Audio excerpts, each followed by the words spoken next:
क्या कुछ नज़र आ रहा है? देखिए, आप सभी मीडिया कर्मियों को और चतरा के देवतुल्य जनता को सुबोध पासवान का नमस्कार, जोहार, प्रणाम। मैं AIMIM के प्रत्याशी के रूप में हूँ। मेरा क्रमांक संख्या 8 है और पतंग छाप। जहाँ जहाँ मैं क्षेत्र में जा रहा हूँ, एज अ युवा, एज अ पार्टी के लोगों ने मुझे भरपूर समर्थन दिया है। कल हम लोगों ने सैकड़ों गांव, चाहे जोरी हो, प्रतापपुर हो, कि सैकड़ों हो गया, और अपार जन समर्थन मिल रहा है। देखिए, हम लोग कोई मंत्री विधायक के बेटे नहीं हैं, लेकिन हम लोग नंगे पैर चल रहे हैं, चना खा कर लड़ रहे हैं, लेकिन लोगों में ऐसा उत्साह जीवन में पहली बार हम देखे हैं। और ऐसा हमें लगता है कि भारी मतों से रिकॉर्ड तोड़ हम लोग जीतेंगे और आने वाला विकास की परिगाथा चतरा विधानसभा में जरूर लिखेंगे। किन मुद्दों को लेकर क्षेत्र में घूम रहे हैं?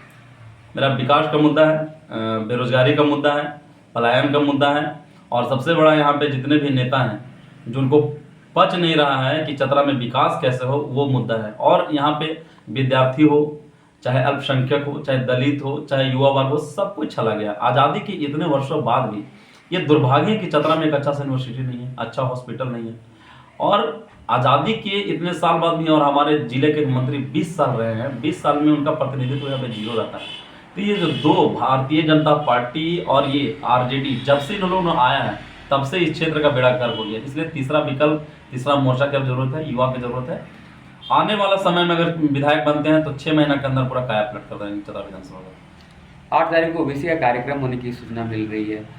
कितना यहाँ पे राजनीतिक परिवेश बदलेगा उनके कार्यक्रम के बाद? देखिए, मेरा पार्टी किसी धर्म, जात, वर्ग में नहीं बढ़ता है, और उनके लिए वो राष्ट्रीय स्तर के नेता है। अभी बात चल रही है। हाँ, इतना आप लोग सकारात्मक रखिए कि वो जरूर आएंगे चतरा विधानसभा धरती पर, और आएंगे तो हम लोग प्रेस कॉन्फ्रेंस करके आप लोग को जानकारी देंगे। आप विधायक ही क्यों बनना चाहते हैं? देखिए, बात विधायक की नहीं है। मैं विधायक में अभी नहीं भी हूँ, तो 4 साल से मैंने राष्ट्रीय जनता दल में रहते हुए भी मंत्री के खिलाफ लड़ाई लड़ा है, उनके नीतियों कुरीतियों के खिलाफ लड़ा है, उनके कुकर्मों के खिलाफ लड़ा है। तो बात विधायक नहीं है। आप मुझे पावर दीजिए, आप मुझे वोल्टेज दीजिए, तभी तो मैं चमकूंगा। और सबसे बड़ी बात है कि जितने भी जनप्रतिनिधि, आप देखिए कि चतरा में बड़े बड़े होटल हैं, उनके बड़े बड़े बाउंड्री किया हुआ जमीनें हैं। 70-70 एकड़ जमीन एक परिवार का यहाँ पे है, हॉस्पिटल के सामने। तो कहीं ना कहीं चतरा को लूटा जा रहा है, यहाँ के कोयल को लूटा जा रहा है, मिट्टी को लूटा जा रहा है, बालू को लूटा जा रहा है। इसके लिए अब युवा को आगे आने की जरूरत है। और हम कोई धनी सेठ, राजा महाराजा के बेटे नहीं है, आम सा युवा है, पेशे से सिविल इंजीनियर है, और कुंदा जैसे नक्सलाइट और सुदूरवर्ती इलाका से आते हैं।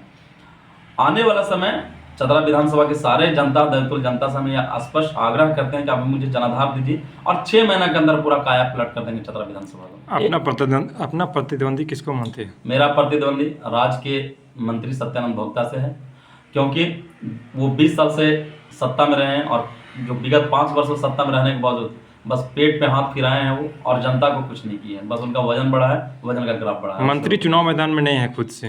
देखिए, मुखौटा है सिर्फ, उनकी बहू मुखौटा है। असल में वही, अगर वो नहीं है तो क्षेत्र में काहे घूम रहे हैं वो? उनकी बहू को मुकाबला करने दें, क्योंकि वो है, वो जगह जगह पे घूम घूम कर लोगों के लिए प्रचार कर रहे हैं कि नहीं, हाथ जोड़ रहे हैं। और आपको मैं बता दे रहा हूँ कि चतरा शहर में उनको 5 आदमी नहीं मिल रहा है। जो भी मिल रहा है, झंडा, बैनर, पोस्टर टांगने के लिए 700 रुपया पर डेली पे इनकम बेस पे लोग मिल रहा है। तो कहीं ना कहीं इनके कुरीतियों का ही ये फल है। तेजस्वी और चिराग पासवान के बीच में आप सुब्रत पासवान कैसे चुनाव निकाल पाएंगे? देखिए, ये कोई राष्ट्रीय स्तर का ये मुद्दा नहीं, ये राष्ट्रीय स्तर का कोई इलेक्शन नहीं है। ये क्षेत्र जन समस्याओं का मुद्दा है। ये चतरा विधानसभा का क्षेत्र, और यहाँ पे लोकल लोगों का तरजीह जाता है। और एज अ लोकल चतरा का बेटा होने के नाते हमने जन समर्थन मांगा है। मैं चतरा के देवतुल्य जनता से फिर स्पष्ट आग्रह करता हूँ कि अपने इस बेटे पर एक बार ध्यान दीजिए। 6 महीना के अंदर में सारे यूनिवर्सिटी, सारे क्लोज, सारे रोड में मैं बनाकर और चतरा का काया पलट में कर दूँगा। आपकी पहली प्राथमिकता क्या होगी विधायक बनने के बाद? मेरा पहला प्राथमिकता शिक्षा है।